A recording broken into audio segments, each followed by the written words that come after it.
Hello, everyone. So, quick opinion poll. Did anyone in this room ever receive a newsletter from an e-commerce website? Please raise your hand. Not more than that? Come on, you're receiving like thousands of them every day, no? So I'm going to explain why they're crap and how it can be fixed. Quick, does it work? Yeah. Quick profile of the company, and then I will focus on the problem we're solving. We have about 100 people in the team, more than 100 clients. We raised $25 million. We have offices in 5 countries, including one in Germany. What I'm proudest of is as clients, you will see many huge billion-dollar companies in the travel, hospitality, retail, fashion, luxury.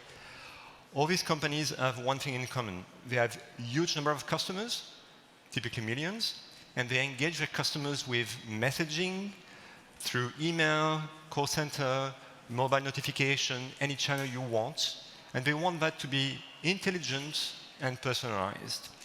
Now, if you look at this interesting Forrester study about personalization in marketing, they realize that 89% of marketers say they've been investing in making their messages personalized. Now, if you ask the same question to the consumers, are you receiving messages that are relevant, personalized to you? Only 5% of them say so. So there's a massive gap, and there's a reason for this gap.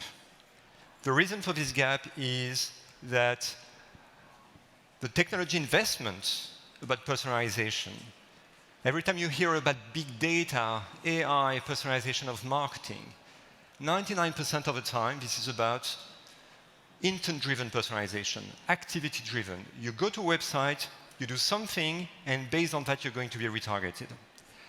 Now, this is great, but the thing is, if you realize the traffic of marketing, it's mostly not customer-led messaging. The triggers and journeys, it's between 5 to 20%, depending on how good you are. And besides that, there remain a huge fraction that is content-led.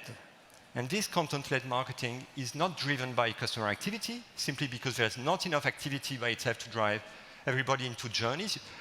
If you don't go to a website, they cannot retarget you. So they reach out with something new, a new offer, a new product, promotion. And the thing is, because this part of marketing has not been addressed by technology, because there's no easy way to personalize, as a consumer, you still feel that you're bombarded by spam. Which is a pity, because actually this content-driven marketing should be great, and when it's done well, it's really great.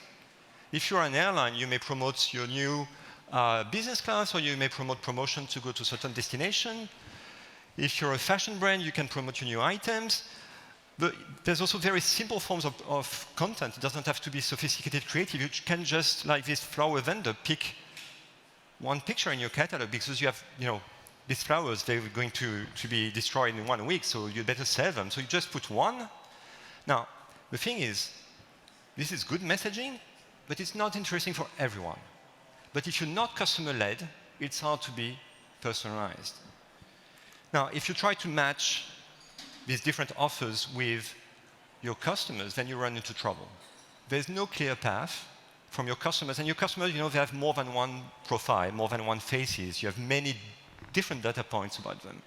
And it's hard to know whether this person, based on what she bought 2 years ago, on what she clicked on 3 months ago, on the zip code, a combination of all that, is interesting by any of these products. So because this problem is hard, most marketers have abandoned trying to solve that problem. And if you look at all these interesting content-driven marketing activities, even at billion-dollar companies, they mostly run top-down from an Excel spreadsheet that says, on Tuesday we have a new product out. I decide without any guidance from data that this is for this audience, or maybe I'm going to batch and blast everyone. And I have no idea whether I'm doing the right thing or not the right thing. I have no idea whether the audience is relevant. I have no idea whether my marketing plan is the right one, whether I'm not missing some important topic that could be valuable to my customers. I have no idea about the real demand between the offer, for the offer that I'm pushing. So I do it randomly. So what Tinyclues is, it's a demand discovery solution. It's basically replacing that crappy UX you get from Excel, which is not a marketing tool, by a tool where you input your ideas for campaigns, it builds the best audiences, and it balances the traffic across all campaigns and all channels. So basically, three key problems we're solving. First one is identify the right topics. If, for example, you have 2 messages on Tuesday, you think they're different, but maybe they have the same audience, so then you'd better merge them in a single message. To the contrary, maybe you have a gap, people you don't reach out to, and there's a specific topic you could use to engage those guys. So this is topic identification. Second, for each topic, find the best audience. And the best audience is not based on preconceptions. You should never decide that this product is for women between 35 and 45 who live in a zip code with that type of income.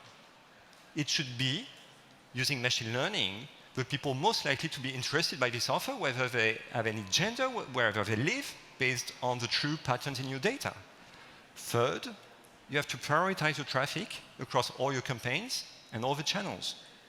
So this is what the UX does, and it does that, of course, data-driven, powered by your first-party data. It works. The exact numbers are averages, so it's easy to have very nice figures. The most important thing is it works insanely better than batch and blast and arbitrary guesses about what you should do. Now, how does it work? How does the technology solve that? Well, it's an AI play, of course. We're using deep learning, and deep learning is not something that out of the box can be applied to the complexity of your customer database. You have transaction history, you have browsing history, you have clickstream on your emails, you have user attributes, you may have your custom things. Maybe you're selling pet food and there's the name of your pet, it's impacting predictions. We leverage all that in a transparent experience to detect hidden intent by connecting all the tiny clues. Interesting lesson from all that: no, AI is not going to replace marketers. They're not going to be taken over by robots. And actually, we're never prouder than when we see at one of our customers the team growing because they hire more people to run more creative campaigns because they see the value of that marketing, which is the right way to get interest from your customers. Thanks a lot.